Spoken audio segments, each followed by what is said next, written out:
تسبیح وچھمے گنسا ہشو مرید ڈیشت کران دم تسبیح وچھمے گنسا ہشو مرید ڈیشت کران دم ستچن کھیتھم ہشم ہشو اکس میتھ ماز بیس کرم تکھت شنگہم ماشا ہشو تہی ہائی پیر تو رہزن کم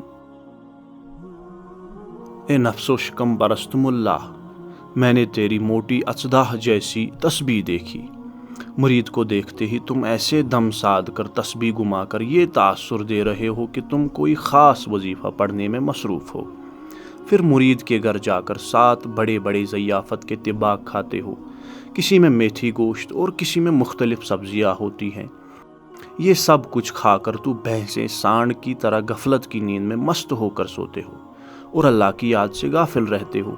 اس صریح منافقت کے باوجود بھی اگر تیرے جیسے لوگ ہی پیر کہلاتے ہیں تو ذرا بتا دو دشمن دین و ایمان اور رہزن اور ڈاکو کس کو کہیں گے.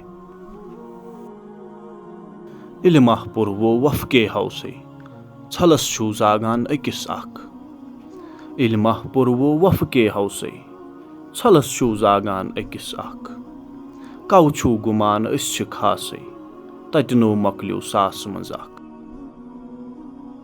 اے پیٹ کے پجاری ملاؤ جائز جدوجہد کے ذریعہ رزق حلال کمانے کے بجائے سادہ لوہ مسلمانوں کا استحصال کرتے ہو. ان سے مفت کی روٹی روزی اینٹھنے کے لالچ میں تم مکار لوگوں نے دین کا علم حاصل کیا اور گناونے کام میں بھی کفر شرک کی چالوں کو بروئے کار لا کر ایک دوسرے کو گرانے کے لیے سازشیں کرتے ہو. یاد رکھو روز حساب قیامت میں 1000 میں سے ایک بھی اللہ تعالیٰ کے قہر و عذاب سے نہیں بچ سکے گا. ملا ڈیوٹھم موشک ہیوان ہاکس دپان یہ چھُ کچھ ملا ڈیوٹھم موشک ہیوان ہاکس دپان یہ چھُ کچھ باکر کھیوان ڈاکر تراوان مشیدن دپان یہ چھُ یچھ. میں نے ایک شکم پرست ملا کو بھینس کے گوشت کا بڑا طباق کھاتے ہوئے دیکھا اور یہ بڑے طباق کھانے کے بعد ایسے ڈکارے لیتا ہے جیسے کچھ نہیں کھایا ہو. اور پھر طرفہ یہ کہ ہمسائیوں نے مسافر کے لیے جو ساگ چاول کے ساتھ لایا اسے یہ ملا گھاس پھوس کہہ کر مسافر کو اس سے بھی محروم کرنا چاہتا ہے اور اسے ڈراتا ہے کہ اس مسجد میں خونخوار بھوت پریت رات کے اندھیرے میں ظاہر ہوتے ہیں. ملا ڈیوٹھم زنداں بورو مہمان ڈیشت کھچس چک ملا ڈیوٹھم زنداں بورو مہمان ڈیشت کھچس چک سنگر لوس ونہ ترنگرس فرو کانگر فٹس نندراس پھک.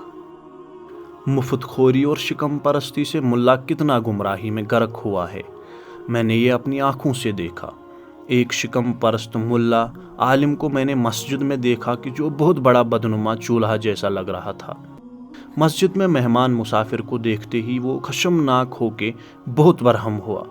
پھر دن ڈلتے وقت ایک فیری والا مسجد میں کیا آیا کہ ملا نے اس سے تھیلے سے کچھ چرا کر اپنی کانگڑی میں چھپا کے رکھا اس خیال سے کہ الزام مہمان مسجد پہ آئے گا.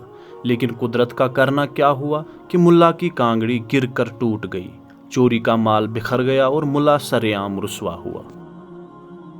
پران پران زیو تال فجک لکھان لکھان اتھ تنگ آئے پران پران زیو تال فجک لکھان لکھان اتھ تنگ آئے توتہِ نہٕ دُنہِچ کلبود ژٔجِکھ وندس لجکھ نہ فکر تو دائے. نفس پرست منافق واعظوں کی زبان لمبے لمبے واز کہتے کہتے تھک گئی. اتنی ریاکاری مشرکانہ اعمال ان کے کفر و نفاق اور نفس پرستی کے لیے شرک و طاغوت کے ساتھ دوستی کا حال لکھتے لکھتے اب ہمارے ہاتھ بھی تھک گئے ہیں. لیکن اللہ تعالیٰ کی نافرمانی میں یہ لوگ اتنے ڈیٹ اور بے شرم ہو گئے ہیں کہ اتنی فضیحتیں سننے کے بعد بھی یہ دنیا پرستی کے خیال اور محبت کو نہیں چھوڑ سکتے. نہ ان کے دل میں کوئی خوف اور فکر آخرت ہی پیدا ہو گئی.